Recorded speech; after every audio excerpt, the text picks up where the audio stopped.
Welcome to the Media Mavens Show, a fantastic fusion of health, wealth, and wisdom that will ignite your passion for life. I'm Aldwyn Altuney, also known as the Media Queen from Australia. And I'm Kerstin Linnartz from Germany. We are here to take you on a journey of inspiration to help you grow in life and business and unlock your true potential. With a combined 70 years of media experience, we share stories, insights, and expert advice that will empower you in all areas of your life.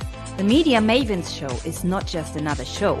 It's a candid look for answers to the big questions in life and a movement towards a better, brighter future. This show transcends borders. We're connecting people and cultures globally. So whether you're watching us online or listening to our podcast, buckle up to be inspired, informed, and ready to conquer the world.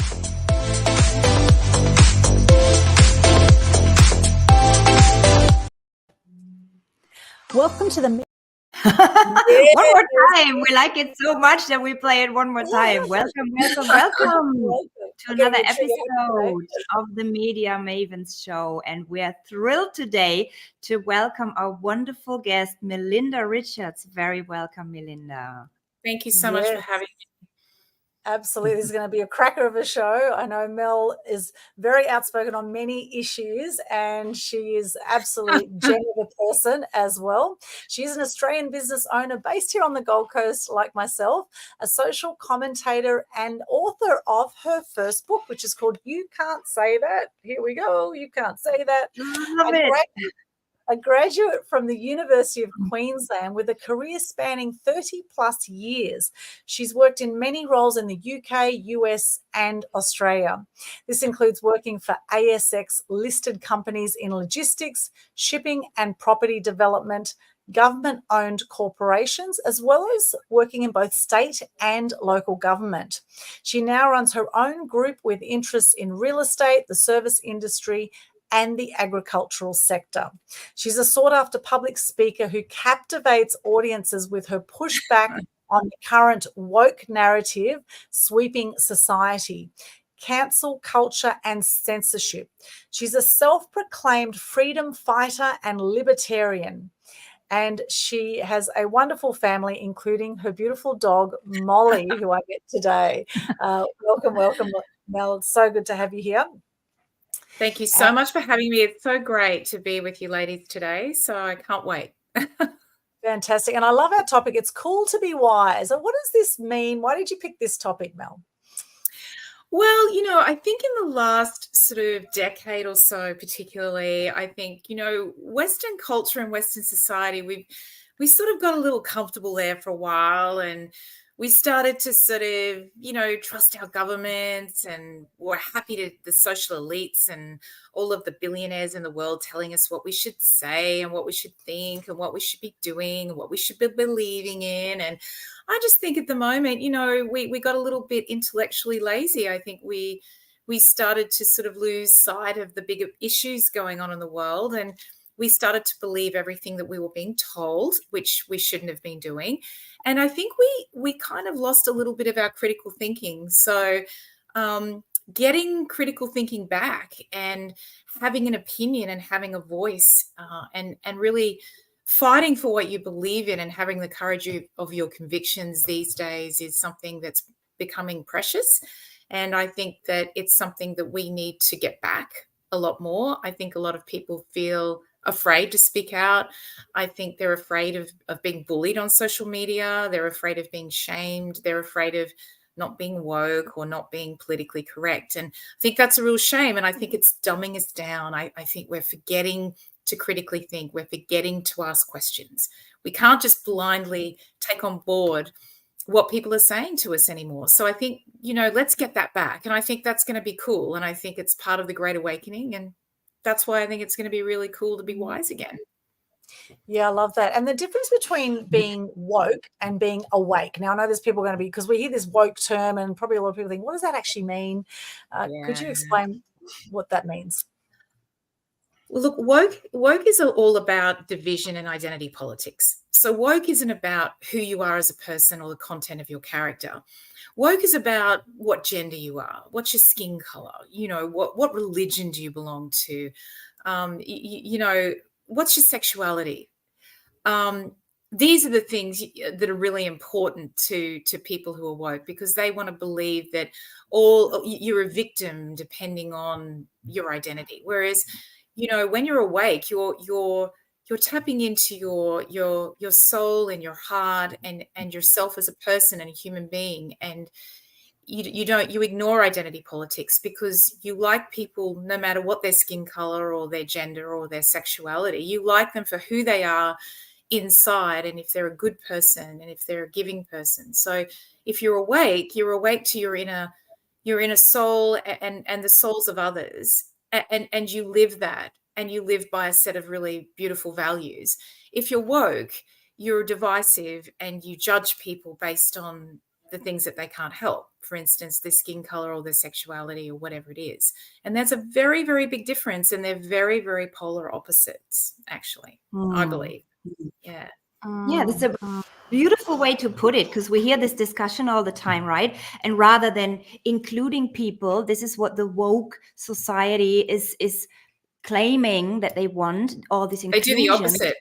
Exactly. Is creating new borders, which is the opposite. Yeah. And I love how you put the difference to a woke person and an awake person, because when you're awake, then you're really embracing everything, every human being, the whole universe at the end of the day. That's what in the past they talked about enlightened people, right? And this is what, when you awaken to being a human being, then there's no division. There's no you and I and skin color. Love the way you put that. Now let's look into, before we started the live show, we talked about how society in Australia, same in Germany, I mean, there's no difference. It doesn't matter what continent you're on. They have numbed down a little bit over the past decades. And now, what can we do from a woke person having dictated what they're supposed to think, who they're supposed to like and to dislike, to an awake person who has done the work, maybe, has had enlightenment, is awake. It's a long path, right? So what can we do to take people along that path and to encourage them to think for themselves, to get awake eventually from that woke state? Well, the thing that I do most with people that talk to me about this is I say, it doesn't actually matter what your ideological view is, as long as you ask questions and you can back it up. Now, generally, when you ask questions and you find those answers, logic and facts and belief will follow. Asking questions is the single most important thing that we can encourage people to do to begin to become wise again.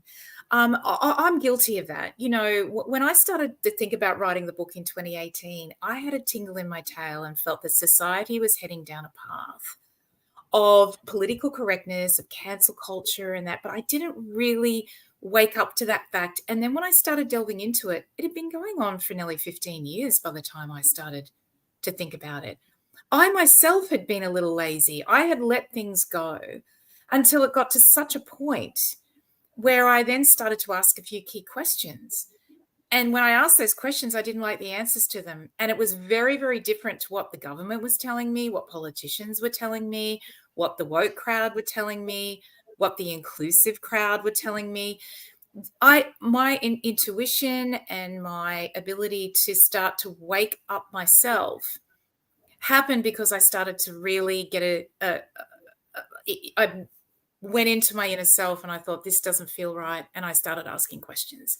And that's the most important thing we can give to people, because I say to people all the time, please don't be afraid to ask questions and disagree with somebody. That's what we became afraid to do in the last couple of decades. We've lost the art of debating. We've lost the art of talking to each other and looking at each other in the eye and actually having really deep and meaningful debates. And when you're debating someone and when you're talking, it's been proven you become more intelligent. You actually grow in your wisdom because you're listening and taking on information. You're then communicating your ideas.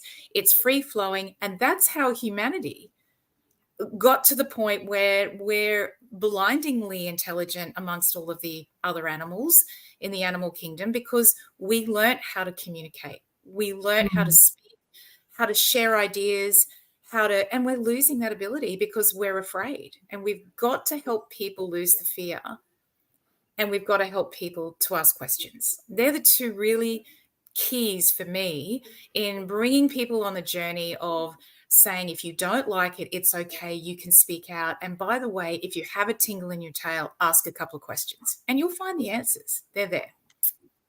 Yeah, I love that. And tapping into your intuition too. Like I knew when the whole, let's say pandemic, I'll call it, the whole pandemic started really 4 years ago. I knew in my gut something was not right. I didn't know quite what it was at that point, but I knew in my gut something was off about this whole thing. And through that, I started to then question things. I started to notice, and I having a background in the media, of course, like Kerstin does, the things get blasted across the media sometimes, and well, quite often things get blasted across the media. And whenever that happens, I think to myself, okay, I wonder why this is getting blasted all over the media right now. What are the agendas at play here?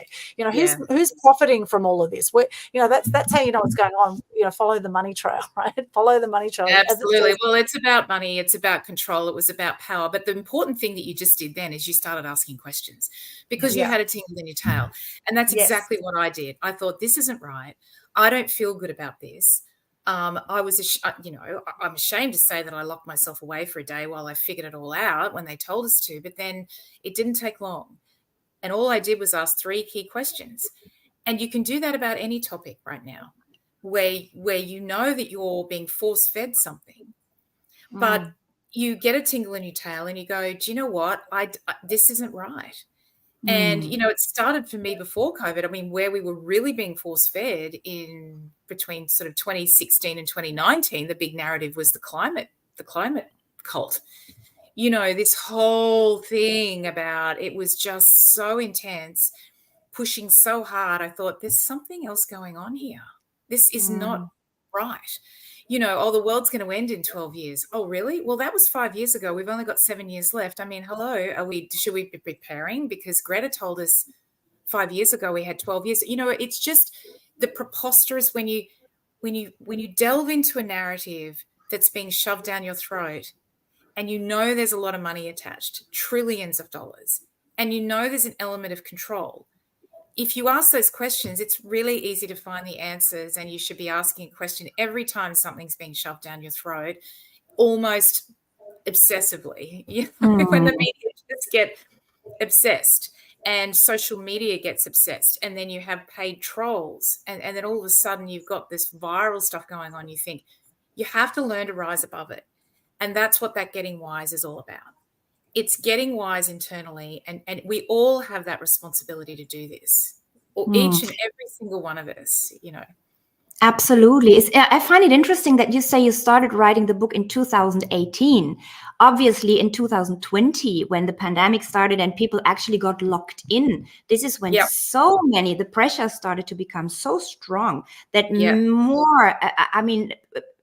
massively more people started to question what was going on.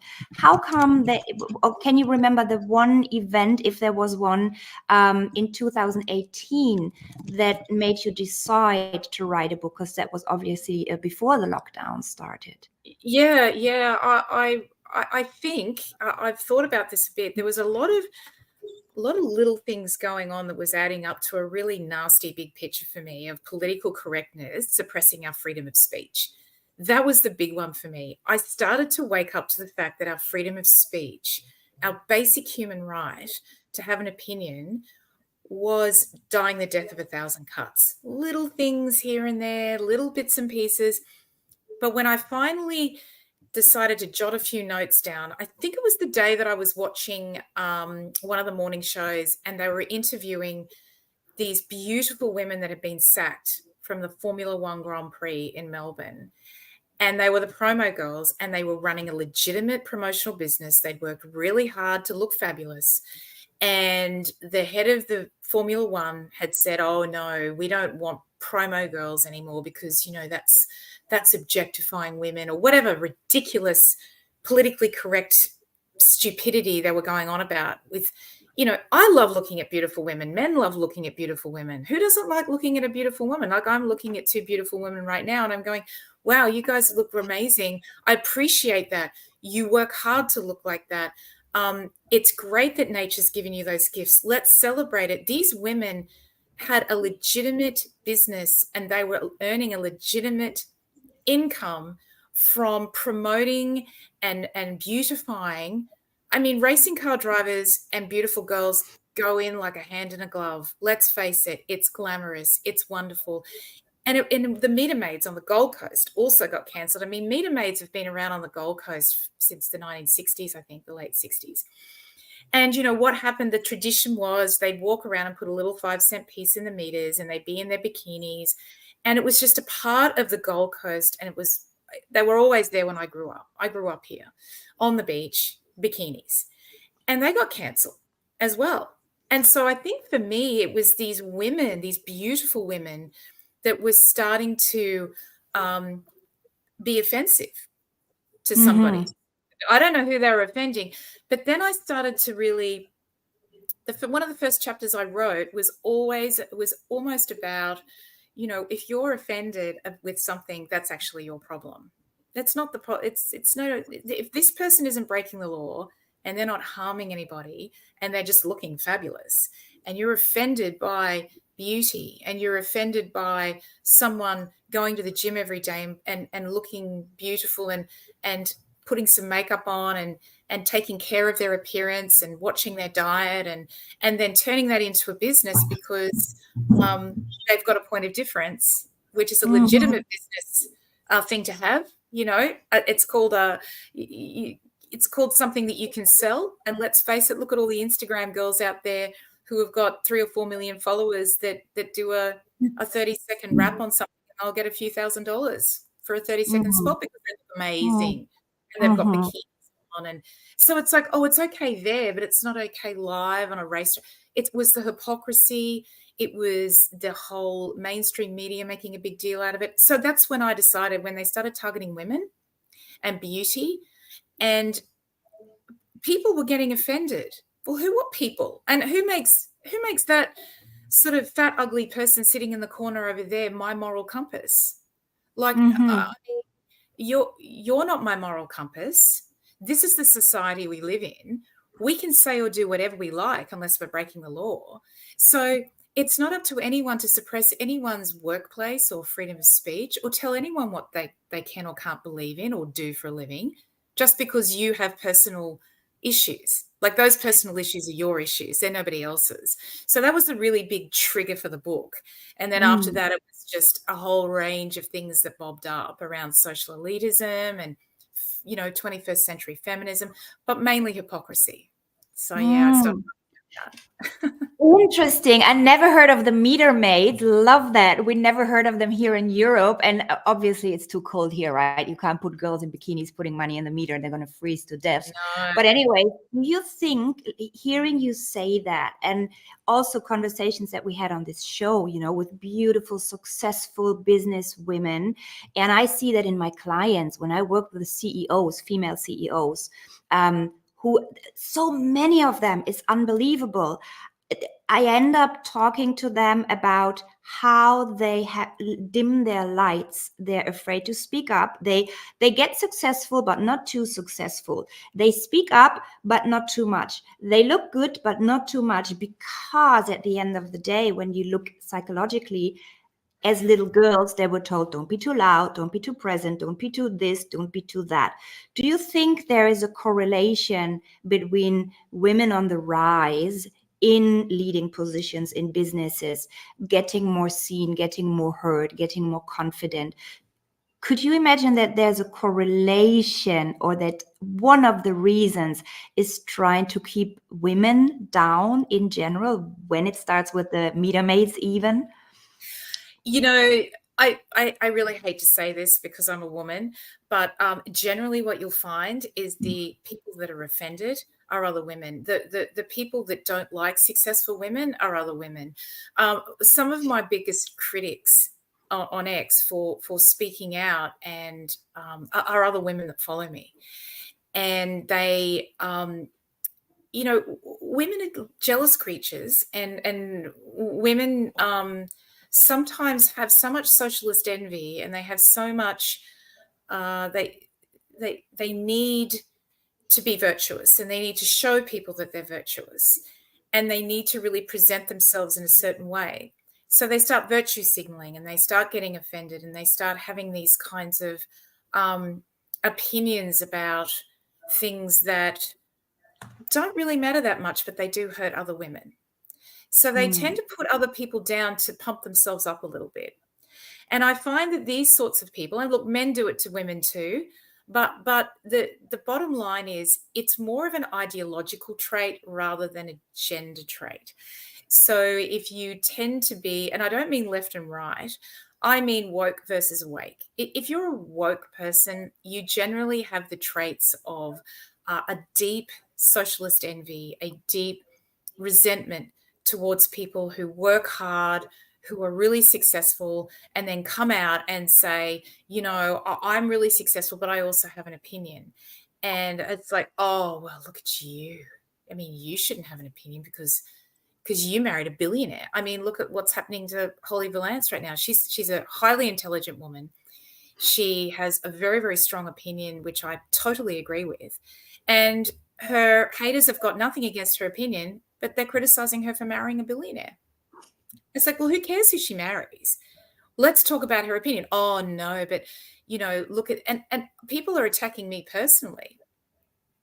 And you think, well, maybe you should address what I'm actually specifically talking about rather than attacking me personally. But there's a deep need to bring people back. And in Australia, I do talk about this in the book. It is called the tall poppy syndrome. And we do have this thing where in Australia, we're not really big on successful people. Successful women are also finding it harder to speak out because the woke crowd, particularly the woke crowd, don't really like successful women or women with an opinion that's different to theirs. They just don't seem to be able to compute that other people have a difference of opinion. So they can't understand that someone like me could support men in general. You know, these woke women hate men so much. They're degrading them. They talk about them. They're putting them down. They control the narrative on our public broadcasting areas. When I go to speak and support men, they call me a male apologist. I mean, could you imagine just sweepingly just not liking men?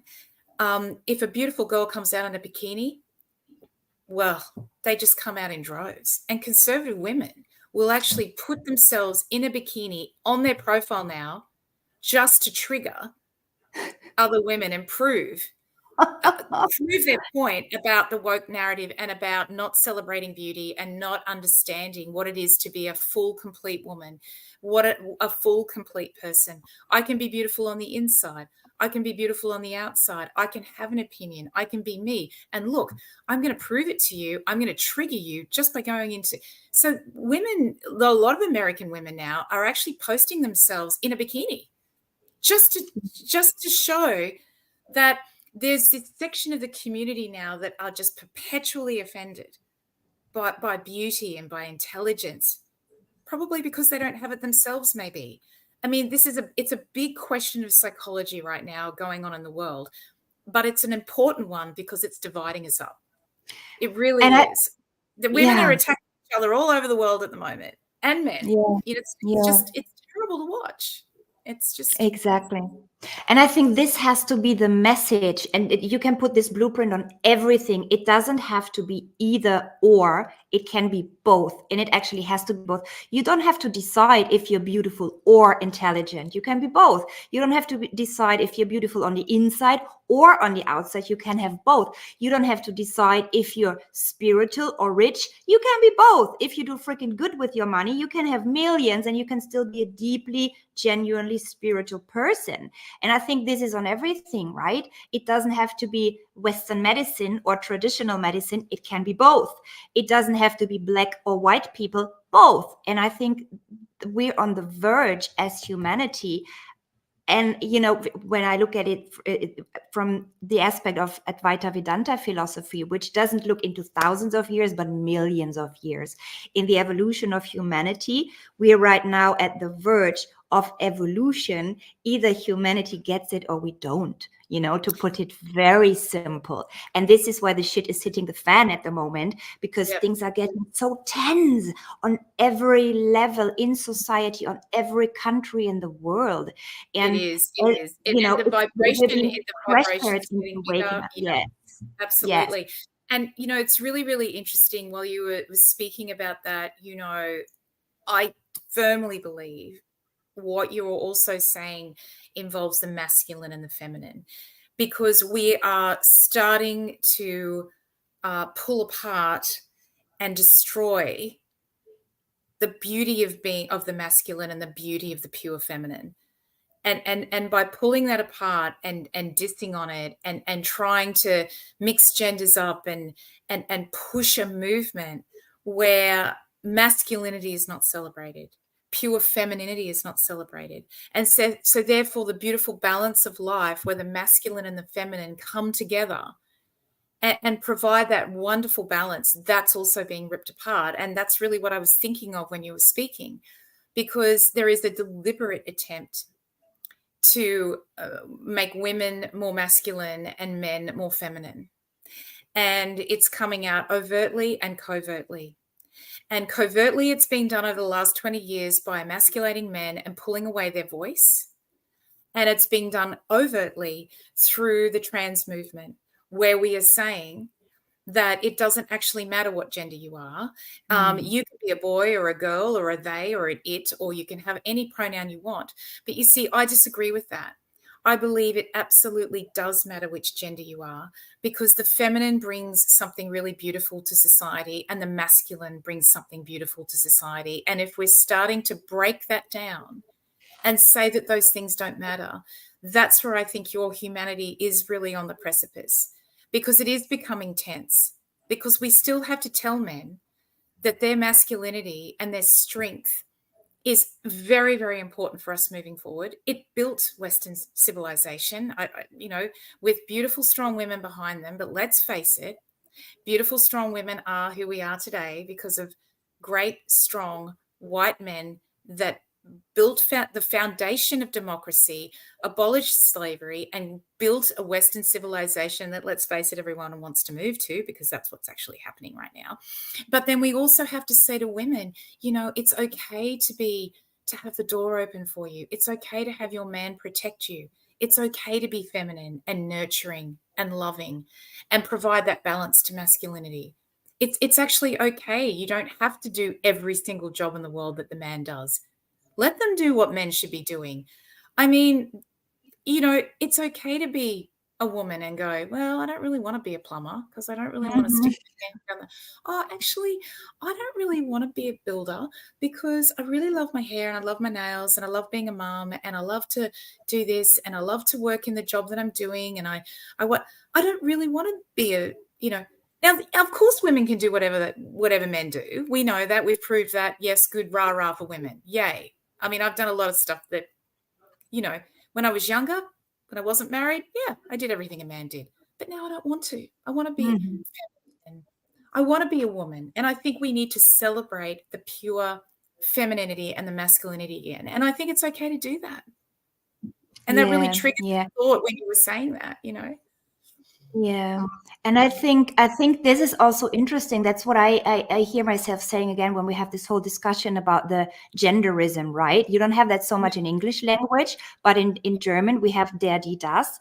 And they're actually trying to put into the language, and we talked about how anal I'm about language, they say chef innen, right? They put the little double dot and then the innen to include the female parts into language. And there's this huge discussion going on in public. I refuse to use that because I think to not discriminate women in society takes something else than putting some letters at the end of the word. And you were mentioning how it's right and natural and good for a woman to be soft and feminine and a mother. You know, I'm a woman. My body gave birth to a child, which a man cannot. And I have a very strong mothering instinct because I'm a woman, and it's wonderful. Yes, I am the CEO of a company. Yes, I have to do this yang male aspects of, you know, running a company. But at the end of the day, I don't work as much as a man does because I want to play with my child. I want to mother my child. And this is something that I hear and what I strongly criticize, rather than putting an innen at the end of a German word to include the women.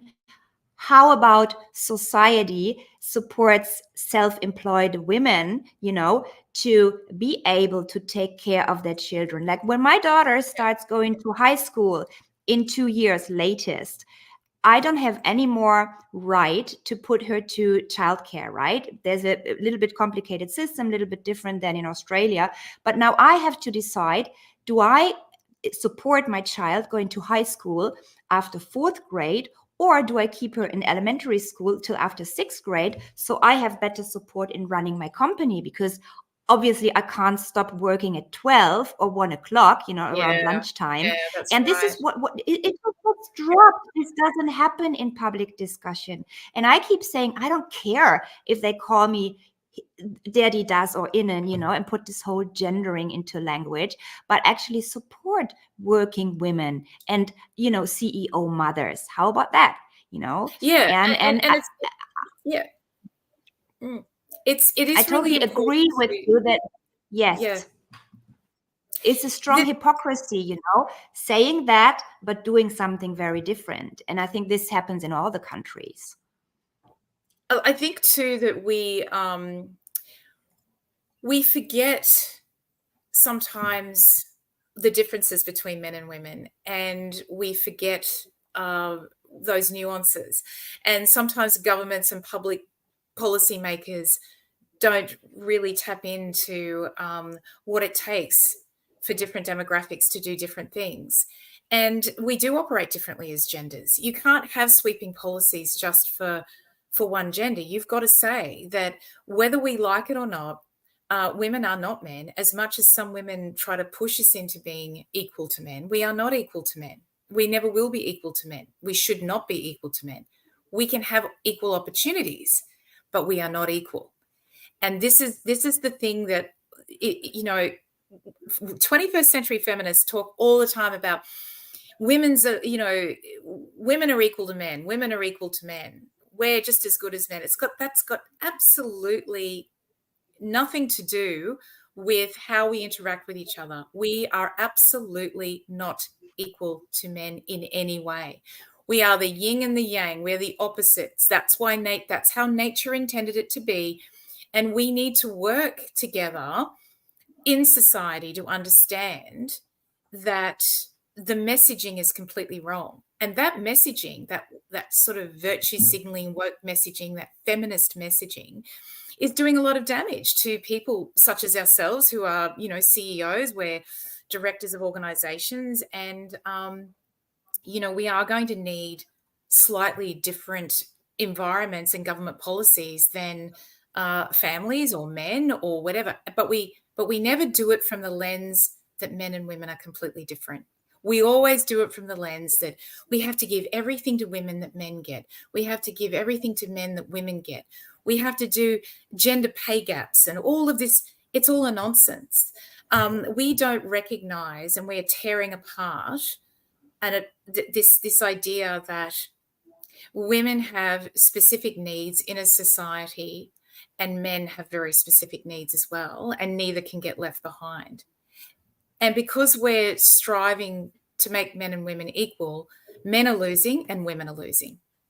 We're all losing because we've got the wrong narrative and we've got the wrong understanding, because the woke narrative is busy indoctrinating people around gender and femininity and masculinity, and we can swap and we need to be equal. It's very confusing and it's very wrong. So we need to go back to basics. We're very different, and we need society to support the masculine and the feminine in every layer, in every aspect. And it used to be like that. It's really only in the last sort of 10 years, since the woke narrative is now gone on steroids, that 21st century feminism is now losing its way with its messaging to young girls and messaging to young boys. And it's also taking over large corporations, and it's taking over government policy. Everyone's losing at the moment. Yeah, we've become very disconnected from the way we were in the tribal days, when the women would go gathering the berries and things like that. They'd have their women time, and the guys would go out hunting, and then they come back together and they come and feast together and they dance and they sing and everything together, right? So the men needed their male time. The women needed their women time. The women are able to multitask because women are designed to have 5 or 6 children. So they're actually inherently able to focus on 5 or 6 things at the same time. That's where they say women can multitask, whereas guys are designed to be hunters, to go after that animal, to kill the animal for the feast, right? That's what they're designed for. That's why they say, one thing at a time for men, right? And we've become so removed from that, so removed from nature. We're all on our computers and devices, and now we've got AI. We don't have to think anymore. Now we've got AI, right? So, and in fact, a lot of kids now, they don't even know how to write anymore because they've been tapping away at devices their whole life. So, this is the thing. It's like, we really need to sort of, check in and do things like grounding, actually make time to get out in nature and to, get into the ocean. And of course, now we have chemtrails. So of course we're not breathing fresh air either a lot of the time, especially on the Gold Coast with all the spraying that's going on here. It's insane. Yeah, However, we do what we can with what we can. And, with this whole climate change thing, I was just doing a bit of research on the carbon tax. Do you know there's over 27 countries that put a carbon tax in place about 10 years ago? And massive, massive profiteering from countries all over the world over this now carbon tax. And interestingly also the whole WikiLeaks thing, like it's interesting that the Trust Fall, a new movie has just come out about Julian Assange. And he was first arrested back in 2010 because he revealed documents that that certain government officials didn't like, and why I always say there's nothing to hide. Why the censorship? Why are people being shut down and silenced? Which is why I love your book. You can't say that, right? People are being silenced. They've been silenced for well before the whole pandemic happened, right? They've been silenced for a long time before that. In fact, I interviewed David Icke back in 2016. Now, when David Icke started to come out and talk about some of the things he was talking about 20 years ago, people mocked him. They thought he was crazy. He got 20 people along to his events back then. Now he gets thousands of people to his events. And, interesting, he had over 1 million subscribers on his YouTube channel, and it got shut down. They were trying to stop him coming into Australia. And, all these kind of things, people are questioning, well, why are people being shut down? Why are they not being let into the country? Why aren't they being, why aren't they able to share what they want to say? And why, what is going on? And the more that people are silent about it, the more nothing is going to change. Yes. And the really important part about that is the more that you censor people and the more that you silence people and the more that you shut down the masculine and the more you shut down the feminine and the more that you actually prevent people from talking about their opinions and having those conversations that we said earlier, the more that you do that, every single day you are dumbing down the population. And that goes right back to today's topic. Everything we've talked about is about turning it around and saying, I am going to ask questions. I am going to look up in the sky. I'm just going to look up. I'm going to have a look. What's going on? That's not natural. That's going on. I've got a headache today. What's going on? Every time I see someone getting censored, it's like, well, who's he? Why is he getting censored? He's probably got something important to say. I need to find out about that guy because you know what? I'm going to ask some questions. And, well, who's that over there who's got an opinion, who says that, I'm horrible and you shouldn't say that and you can't say that now, Melinda, and blah, blah, blah. And I should go, well, who are you and why are you trying to shut me down? Oh, because you've got an opinion and because I don't agree with your opinion. Anyone that doesn't agree with your opinion, you want to shut down. because you don't want to have the debate. And every time we shut people down, every time someone says, oh, you need to be quiet, you need to get off. I had someone the other day go, oh, shut down your ex account, just shut it down. You shouldn't even be speaking. It's like, wow, that's amazing, because they truly believe, these people truly believe that if I have an opinion, I don't need to ask any questions anymore. That's my opinion. That's set in stone. I can't be moved. If you disagree with me, that makes you wrong and I'm right, which makes you a bad person. That makes me a really good person. And that means that you're horrible and I'm amazing. And then I'm going to go out and virtue signal to the world and tell everyone how great I am, because my opinion is correct at all costs. Even when proven incorrect, people are now doubling down because they can't and they don't have the ability to talk and have the debate. They don't have that ability. We're losing that ability. And I think social media is helping us lose that ability, because people are screaming at screens and having a debate on a screen without looking at body language and looking someone in the eye and actually providing a convincing argument. And that's dumbing us down as well. So it's, let's get wise again. Let's get intelligent. Let's teach our kids how to critically think and, And let's reconnect with nature, right? I loved what Aldwyn was saying. We have lost connection to nature. We have, with all this being online, being on social media, look at the young kids, they're looking at their cell phone rather than looking at nature. We have forgotten how to be responsible for ourselves, how to heal our own body. But I was thinking, when I heard you both talking, isn't it amazing how this has been going on in humanity for centuries? Look back to the Roman Empire, for example. Back then, it's been called opium for the people, right? They have been trying to numb down the population so the very powerful could make more money. At the end of the day, numbing the people is always about money and power for the few who benefit from a dumb and numb population. So this has been going on forever, but the truth has always managed to rise up. There has always been friction. There has always been revolutions going on. Look at the French Revolution, when the people, when this crazy queen was saying, oh, they don't have bread, just feed them cake. And this was the oil into the fire that the people needed to finally stand up. And I think this is what's happening again now, with the shutdowns. It was too much, and more people are waking up. There are the ones that allow to be silenced and that are scared to be canceled, that are scared to jeopardize their business and they need to provide for their children, so they rather shut up. But there's even as many waking up. And also what I love, being in the spiritual and in the health scene for 30 years, I've seen a change over there.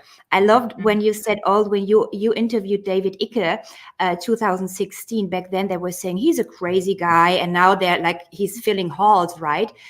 Back then, when I started doing yoga, when I moved to India after my burnout 20 years ago, I was doing that in silence, right? When I came back, walking the red carpet, being interviewed, I did not talk about living in an ashram, working on my energy, healing myself and all of that, because I was scared to be the crazy woman. Now I'm being interviewed on television shows, telling people how to heal themselves. I'm writing best-selling books about that because people are waking up.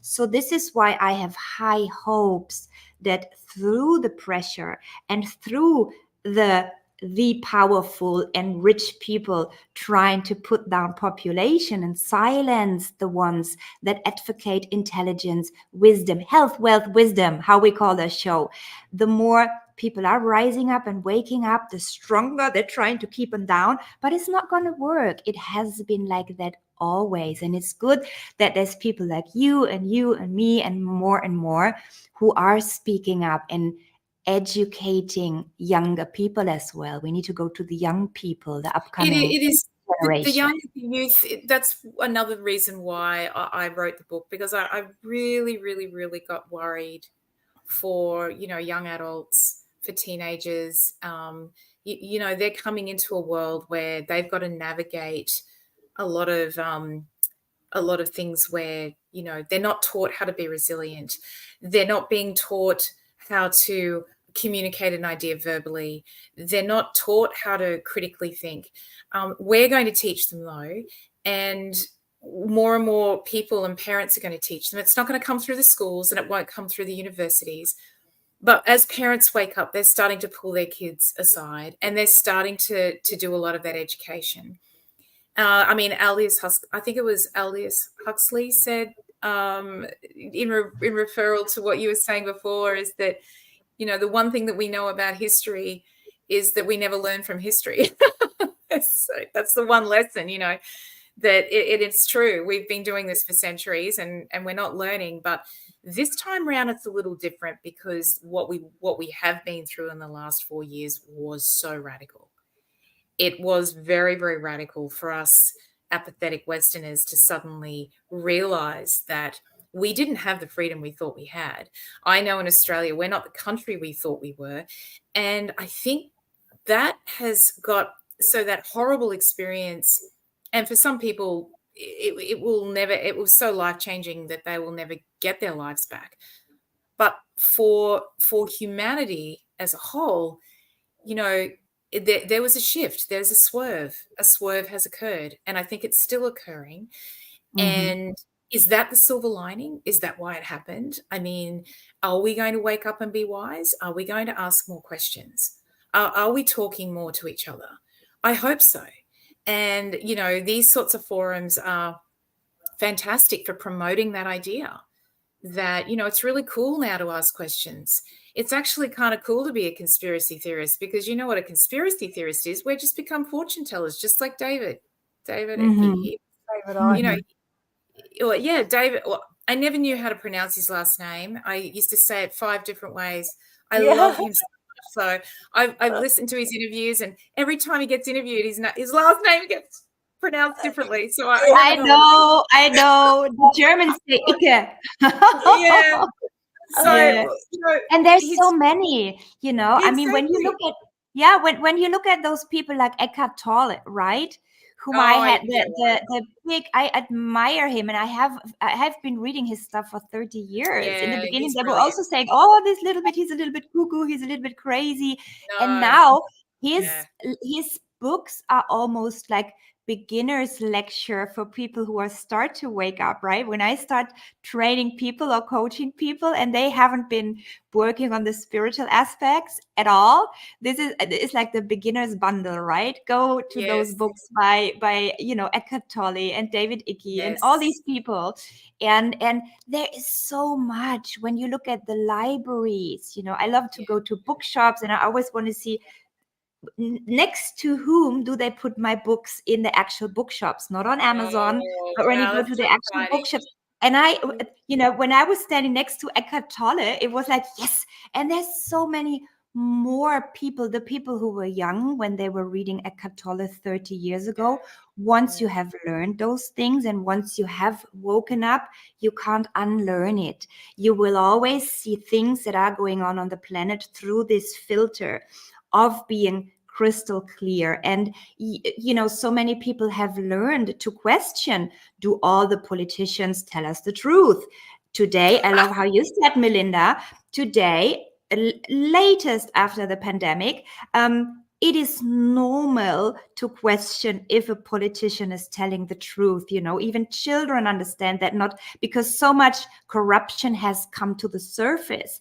And I think it's an acceleration of evolution of humanity in general, and it's always been like that. Before things were getting really good, they were getting really bad, shit is hitting the fan, because then nobody can deny, certain things that are going on. So even amidst all the suffering that has been created, all the businesses that have been killed with the lockdowns, all these people that have lost their existence, and I totally feel with them. I didn't know if I had to file for insolvency. How do you call it in English?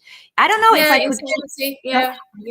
I didn't know if I could, and I was a single providing mother, providing for my child through all of that, and with all the pain and suffering that has been caused, I think from that something good will be born. And we're still in the transition phase, but people are being forced to wake up, and if they haven't done it before out of interest, maybe now they do it out of pain, and Look, I more think and more that's exactly right.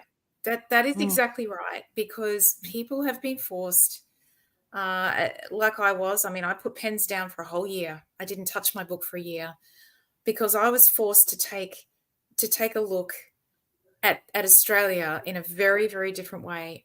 I had to look at some of my friends differently. I had to see the world differently. This was a wake-up call. And I thought I was already awake. I mean, I'd already started writing a book, for goodness sake. So I thought I was just this kind of, I kind of know what's happening, and I'm really aware, and I'm so in tune. And the reality is, I didn't have a clue. Not really. I mean, I really didn't, because I was pretty proud of myself. I thought I was a bit of an historian. I was a bit of a student of history. I felt like I understood the swerve moments in my lifetime, the 9/11s, the stock market crashes, the global financial crisis, all of these things. I thought I had a really good, deep understanding and a strategic view. Well, I mean, it's a bit of a wake-up call when you realize I knew about maybe 20% of it, and I thought I knew more. It's a wake-up call. We all went through it. And I think for those people like me, I had to take a good, long, hard look at myself and go, well, why wasn't I prepared for this? And yet all of these amazing people that I've read their books and I listened to them, they were all prepared. They knew. They were trying to warn humanity for quite some time. So I'm just as culpable, but I'll own that. I own it, and I go, no, I am now fully awake. That was the swerve maybe humanity needed. Maybe, as I said, maybe it is the silver lining. But at the end of the day, it is about looking in the mirror and going, I needed to improve. I needed to learn more about what was going on. And I think, yeah. Yeah, and we don't know until we know. This is the thing. So for those watching us right now, hello, by the way, we've got Jeff Veal here from downtown Manila having dinner. He says, who would have thought women were jealous? I know, who would have thought, right, Jeff? That's right. That's your takeout of all the things we've said. That's your takeout. He put that comment up a little while ago. And everyone on Instagram, hello. Robert Mull, Glynis on the Goldie. Robert says, hello, sweet, wisely ladies. Oh, thank you, Robert. That's very lovely. We've got Rainbow, Skittles, Mario Bekesh, Dinesh Munesh. She says, nice to see you from India. Joy Avaho, Glee Girl Oz, Just Right Words, What Works 99, and everyone else watching us. Hello, hello. If you have any questions for Mel, please put it in the chat, or you have any comments about what we're saying, please let us know in the chat. We'd love to share with you. And I just want to go back to what Kerstin was saying, that this has been going on for years, right? I remember reading 1984, George Orwell's 1984, when I was a kid. I remember we actually read it as part of our school, part of our school studies. Your curriculum in Australia was 1984. Yeah. That's what we had to read. Yeah. 1984. Do you know George Orwell's novel of a dystopian future, 1984, was actually published in 1949, and it was known as a Big Brother. And now we've got Big Brother shows that got rolled out everywhere, right? How interesting. And it was a universal symbol for intrusive government and oppressive bureaucracy. Like, these things have been planted through the mainstream media, through novels, through Hollywood. And Out of Shadows is a fantastic movie to see. If you haven't seen it, watch Out of Shadows, about how we've been brainwashed through the mainstream media and through our education system for years. And back to the health thing, I did a bit of research about fluoride because, I was kind of curious. I wonder how long fluoride has been added to the water. And did you know that in the early 20th century, that scientists linked high levels, apparently, of naturally occurring fluoride in certain community water supplies? They said it led to low levels of tooth decay. And in 1945, in Michigan, it became the first community in the world to add fluoride to tap water. Now, what we know about fluoride is it calcifies the pineal gland, which is also known as the third eye. Now, when you calcify the pineal gland, or you put a coating on it, it actually reduces your intuition, your clarity of thought, and it reduces your awareness of your surroundings. So it's basically dumbing people down. It's dumbing people down, which is the opposite of being wise, right? We're talking about it's cool to be wise. Like, it's time for people to wake up, and people are waking up, because what's happened through the pandemic is that it's now closer to home. People have started losing family members, had all sorts of side effects of these things that have been, as you said, coerced, right? People have been coerced to do certain things that they didn't want to do. And now there's people that are angry. They're fighting back. They're not happy about this anymore. However, I do recommend that with that anger, that you channel that anger and come from a loving place, because it's with this knowledge you can now empower yourself, empower your families, empower your communities, now that you have this newfound knowledge. And wherever you are is absolutely perfect. Okay, so don't beat yourself up about it either. Just get that it's absolutely perfect where you are, and that maybe there's no coincidences you're watching or listening to this show right now. Absolutely. I love what you say about the pineal gland. Let's do a whole show about that. I mean, this is a whole chapter in one of my books when it comes to the self-healing powers that we have. And I advocate, don't use toothpaste with fluoride. Don't do it. I wrote a note. We're going to do a show on that for sure. One thing I want to get from you, Melinda, because I excuse me, I always like to give our listeners and viewers something practical. If we have people listening and watching that might be still in the situation of being scared of speaking up, maybe because they were told when they were younger, don't be too much, don't be this, don't be that. Maybe they're afraid, what will my peers think of me? What is my boss gonna think of me? Will I lose my job? How do we encourage people to still find their voice, to be heard, to be seen?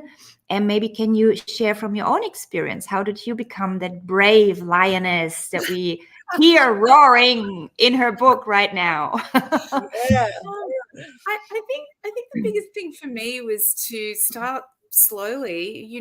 I'm very blessed in my life. I have a group of really, really, really beautiful friends, and they've been around for a long time. So I would test and measure some of my opinions with them first. Just start with your own people that you feel safe with, and start having a conversation about something you think they might disagree with you on. Just anything. It might be about the climate. No, I didn't even want to say it, but it could be about climate. It could be about COVID. It could be about the gender dysphoria movement right now, the trans movement. It might be some of these key topics that are going on in society, and just test and measure and start slowly. I mean, I certainly started doing that in 2018. And the way that I couched it is that, hey, I'm just doing some research for my book. I'm going to ask you guys a few questions. And then I started going out on social media and just testing and measuring. And then I suddenly started to get followers. And then I got a few more followers. I was like, oh my God, just for putting my face and my name to my opinions. And yes, you're going to get haters. You may lose a couple of friends. That's happened to a lot of people that I know, particularly in the last 5 years. There's no doubt that there are going to be people that, particularly under the woke narrative, under that identity politics narrative that people sometimes get, that fall under that, they're not going to like it. But you know what? I've had a net gain in the last 5 years. Since writing the book, I've gained a lot more friends. I've lost a couple. But, the funny thing is about doing that is that 90% of people will agree with you, because if you're following your heart and your value system, and you know what your value system is, and you start to speak out, you'd be amazed at how many people latch onto that. And then they introduce you to all these different people. I mean, the amount of people I've met in the last 5 years, insane. Fantastic people, strangers that reach out to me, people that encourage me now. You know what? It's so much more of a positive experience than I thought it would be. But I did start very slowly. So I just recommend, find your tribe, start really slowly, and really connect to your own personal value system. What is it that you really believe, black and white, particularly if you're a parent and you don't want your child to have a certain value system compromise? Tap into it, reinforce it, and then speak it and see what happens. You can start slowly with people that you love and you trust. So And maybe also taking the risk of maybe losing some of those people that you love. I think this is something that we saw over the past 4 years as well, very strongly. Speaking of these very different opinions about certain things in friendships, maybe even in families, and that's something that I often tell people who are scared of change, because change inside and change in your behavior by speaking up might bring along change on the outside. You might lose a few people along the way. And this is also something that I think is a natural byproduct of evolution as a human person. And that's something that we should not shy away from, or that should not keep us away from growing and allowing ourselves to develop a voice, because by nature, not everyone is going to agree with you. Not everyone is going to like you. There will be haters. There will be those who are scared and who don't want to face that truth, and who rather prefer to stay in their little comfort zone they call their life. And it's okay. That's also okay. It might be painful, but we cannot be afraid of pain if we truly want to grow. I always call it the birth pain. You have to go through this pain of growth, of birth. Little children, they have pain in their bones when they get taller, and sometimes evolution can be a little bit painful. And I think this is something, once you start speaking out, your tribe will naturally gravitate towards you. And you lose some, you win some, no? Along the way. Yeah, you do. But I think also fear, we've got to lose the fear. I mean, fear is that's what people who are psychopaths and sociopaths and people who love tyranny, people who want to be tyrannical, their greatest weapon is our fear. That's their weapon. If we're not afraid, we're powerful. You're a powerful individual if you lose the fear on a small scale and on a large scale. Communities that lose fear are very powerful. Global communities that lose fear are unstoppable. And if you think that, you can just sort of sit back and it doesn't matter and everyone else is going to do it for me, and in 10 or 20 years, if you're still alive, the world will not be as good a place than as if you actually stood up and said something. It's just a fact. The more people that contribute positively to fighting for, it might be human rights, to having an opinion on something that's compromising your value system, the better off humanity is. And we all want to lie on our deathbed and say, I made the world a better place. And the only way you're going to make the world a better place is if your opinion matters just as much as everybody else's. You have just as much a right to speak out as everybody else, and you must lose the fear of doing it, because you matter and your opinion matters. So Don't be afraid to express it. I was afraid to express it. I got over it. It's hard at first. Practice makes perfect. And then after a while, you realize the people out there that hate you, they hate you for the right reasons. I hate to say it, but they hate you because you're hitting a nerve. They hate you because you're proving a point. So they're attacking you because they can't attack the topic that you've so poignantly being able to win an argument on. So use that as a confidence booster. When they're actually attacking you, that means you're flying low over the target, you're making a really good point, and you're probably making the world a slightly better place for kids and grandkids. So, I think losing the fear is a really, really big one for me. And as I said, that takes practice. It doesn't come naturally for people. There is actually a Buddhist practice. I love how you mentioned the deathbed, something that gets so avoided in the Western world. In the Eastern world, I lived in India for 7 years, and I studied death and dying, the whole process of aging and decay in depth in Advaita Vedanta philosophy. And there's a Buddhist practice which is called deathbed thinking. So if you put yourself in the situation of eventually, I will leave this body, this is the only thing every person on this planet has in common. We're all going to leave that body one day. And if you put yourself in the situation onto your deathbed and you ask yourself, will it matter then? This will give you such a strong discernment of, can I say that? does it matter what my neighbor thinks about me? Does it matter if they like me right now? But does it matter what the change that I've made? And this deathbed thinking is an uncomfortable practice that many people prefer to avoid. But if you get into the habit of doing that, it's so powerful. It takes away so much of the fear, so much of the fear. And they say the stats are that 90% of people die with regrets. And I love this conversation because, of course, the governments, the powers that be, they control by dividing and rule, as Melinda was saying, right? By having people live in fear, that's how they control people, the divide and rule. What's happening with all the woke politics, the identity politics? It's divide and rule, black, white, he, she, it's all dividing people. And what we need to actually get conscious, I believe, get conscious to where we've been unconscious about our true power, and that we are spiritual beings having a human experience. We are so much more powerful than we think we are, right? And this dumbing down of society that's been happening for so long, I do believe there is a great awakening happening.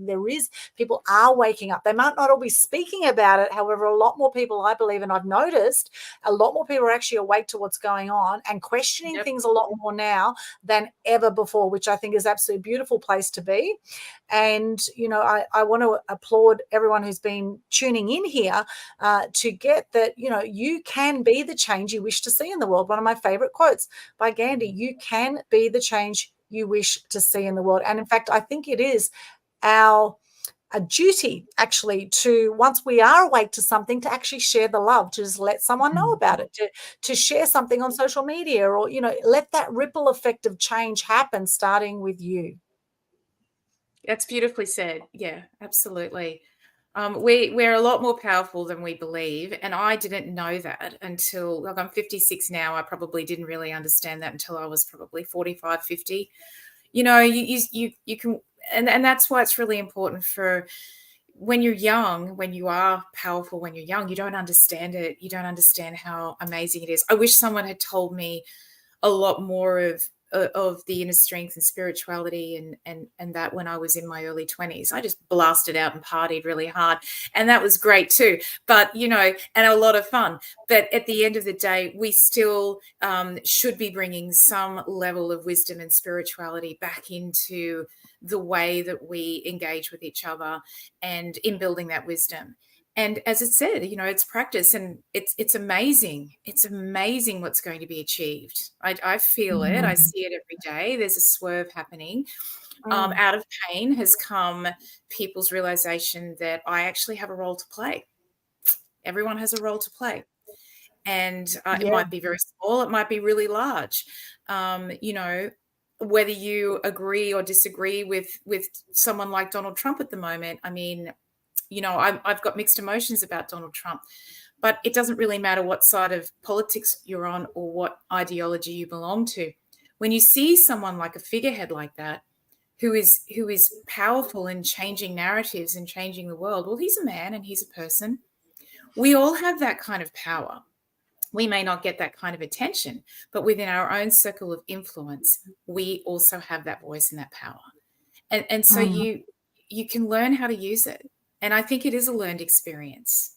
And I don't think it comes easily, but it's absolutely amazing when it does happen.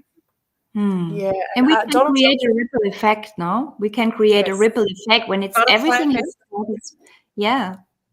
And Donald Trump's a great example of someone who is very much loved and very much hated, right? And this is what happens. The more you step out there, the more attention you get. You're going to have your lovers, you're going to have your haters, and you need to be okay with that. And what I admire about Donald Trump, no matter what people think of him, you've got to admire the guy's resilience. He keeps speaking his truth. He keeps saying what he thinks. He calls out the fake news. He keeps putting it out there. No matter what people think of him, he keeps standing for what he believes in, and he's unshakable. Same with David Icke, right?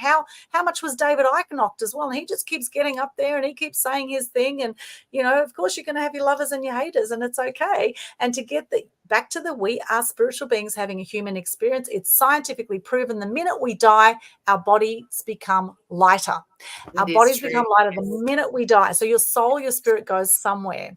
And, really my wish for people watching this is that you live a life, a full life that you can be proud of, that you can say, yes, you made a difference to the world, you impacted future generations. Because what I love about what you do, Melinda, you are speaking up where so many others are afraid to speak up. So what final tips, we do need to wrap up soon, what final tips would you give to people to help them speak up, so that if they feel at any point that they can't say that what would you say to people who say that you can't say that, right? If they're feeling silenced, what do you say to these people? I just say it anyway. Lose the fear and say it anyway. It's like a task. So, it's like going for a bungee jump. It's like going for a skydive. If you really, really want to do it, you'll do it. You'll do it anyway. You'll get up in that plane, and I've skydived. I've done it a couple of times, and you go up in the plane, and you go, oh my God, what am I doing? Why am I doing it? Oh my God, and then you get up there and you look down and you go, okay, so this is it, but why am I doing it? I'm so afraid right now. I am so afraid, but I really want to do it. So I jumped, and it was the best thing I ever did. So just lose the fear, or feel the fear, and do it anyway. Just do it. Do a little thing first. Start out slowly. And practice makes perfect. Chat to people. Mr. Darcy wasn't very good at chatting to people, as Lizzie said, but practice makes perfect. Going back to my favorite book, my cliched favorite book, which is Pride and Prejudice. But Mr. Darcy was an amazing guy, but no one knew he was an amazing guy because he didn't speak out. He didn't talk. He didn't dance with the girls. And so everyone made these really big assumptions about him, that he was a pompous, and he was a little bit of that he admitted later. But when he started speaking out, when he took action, and when he started to go, well, I'm doing this because I love this person. I'm doing this because I feel strongly about it. His life changed, and he went 180 degrees, and he talks about it at the end. And he says, if it wasn't for this, I would still be that person. And I'm a better person now. And it's exactly that human experience. It's doing it and making yourself feel a little bit tingly and a little bit afraid, and going, you know what? I want to make this difference. If you don't really want to do it, then, you're probably not going to. But everyone that I know definitely wants to make some sort of difference on this world before they go. Everybody I know. So pick a topic that you're good at, pick a topic that you know, and if you see something happening that you don't like, I think you've got a duty of care to yourself and to the people that you love to just mention it. It might be at a party, it might be at a dinner table, it might be out at a few drinks after work, but just throw the little lure out, throw the line out. Put your big toe in the water. See what people's reactions are. You'd be amazed how many people feel the same way that you do. And all of a sudden, you're having a conversation. And remember what we talked about earlier today. As soon as you start talking and having a conversation, you get smarter. And you even learn more about the topic you feel strongly about. It's so important. That's what's going to keep humanity alive. And that's what's going to bat AI away and keep our human relationships really strong. It's up to us to do that, for sure. Love that. Oh my gosh, so much gold in what you shared, Melinda. Absolutely brilliant. And I'm sure there's people that can't wait to get a copy of your book. So how can they do that? At melindarichards.com. It's just myname.com. And it's, I love talking to people. If you want to email me and send me a message, that's great too. I love getting feedback, good or bad. I know how to handle the bad feedback now. I've got the crash course in doing that in the last few years. So that's all good. And yeah, thank you so much for having me. It's just been so much fun. It's just been great. Oh, it's been awesome to have you on, and the book is amazing. It took a long time to come out, and there is an audio version as well, so you can check that out. So have a look for that. You can't say that. Go to melindarichards.com, and for those who are tuning in on the audio later, that's spelled MELINDA, Richards, RICHARDS.com. Okay, you'll see all the details there. And Melinda is a fantastic speaker as well. So if you're looking for a speaker for an event, then connect with her as well. And do you have a favorite quote or motto that you could share with us today? I do, but I can't remember it. I'm going to have to read it out if that's okay. Sure. It is, and it's just one of my all-time faves. It's actually on Rita Panahi's bio when she on her ex bio. So and of course, because I'm a tech I'm tech naff, really tech naff. Sorry, everybody. Here we go. It is, the truth is incontrovertible. Sorry. Okay. That's a cool word. I like that. Incontrovertible. I know. Malice may attack it. Ignorance may deride it. But in the end, there it is. So it doesn't matter. You keep attacking the truth, but it just doesn't go away. And Winston Churchill said that. So, I love that. Love that. Yeah, I should have memorized that. Actually, I apologize for that. Oh no, that was a tricky. That'd be a tricky one to memorize. So no, that's a great quote. Thank you for sharing that. It's brilliant. And Kerstin, how can people connect with you? Best is to go to my link tree. This is linktr.ee/Kerstin Linnartz, which is for the audio listener, KERSTINLINNARTZ. And you'll find all my links there. There's so many things that I'm offering and sharing. So hop on my link tree, check it out. And also, for all the viewers and listeners, please subscribe to this show. You help us massively growing and getting those wonderful messages about health, wealth, and wisdom out there. So if you're watching on YouTube, hit that subscribe button, hit the little bell so you get notifications. Same on Spotify or wherever you enjoy the podcast. Hit that little bell and you get notified whenever we put out a new show there. And we're happy to have the tribe grow. Absolutely. And you are an awesome coach. So if people want to take their life and their business to the next level, of course, reach out to Kerstin. And what's your quote today you'd like to share with us? I've been having this download for the past few minutes. I always go with my downloads in this show because so much wisdom is shared. And I hope I get it like fully. It's if you truly, genuinely do not care what other people think of you, you have gotten dangerously close to a state called freedom. I don't remember who it is from. I just remember I've written this down in so many of my books and I love it. So, yeah. Great quote. Love that. Love that. And for those who want to connect with me, go along to a linktree/Aldwyn. That's linktr.ee/Aldwyn. You can check out my YouTube channel, Aldwyn Altuney Media Queen TV, and all the other socials. I have a media business helping you get out there so that you stop being the world's best kept secret, and we help you be seen, heard, and known through the mass media. We also have the Global Good News Challenge, happens every month, sharing gratitude and good news. And this is a great practice, going back to what you mentioned, Eckhart Tolle, the power of now, right? The power of now. Focusing on your breath for a moment, taking a breath, focusing, being conscious of your breath, right? Check out the power of now if you haven't seen that yet. And all my other links there, you can book a call with me, hop along there, check out the other shows, and like our Facebook page, Media Mavens Show. It looks like our logo does, like that. And of course, connect on the podcast channels, etc. And my quote today is, if you don't stand for something, you will fall for anything. If you don't stand for something, you will fall for anything. And I want to really thank everyone who's hopped on live, whether you're on Facebook, LinkedIn, YouTube, Twitch, X, Instagram, wherever you've joined us live. Let us know, what have you thought of the show today, and what are some gold nuggets that you've got today? If you've really enjoyed it, then share the love, let someone else know about this, and check out some of those links that we shared.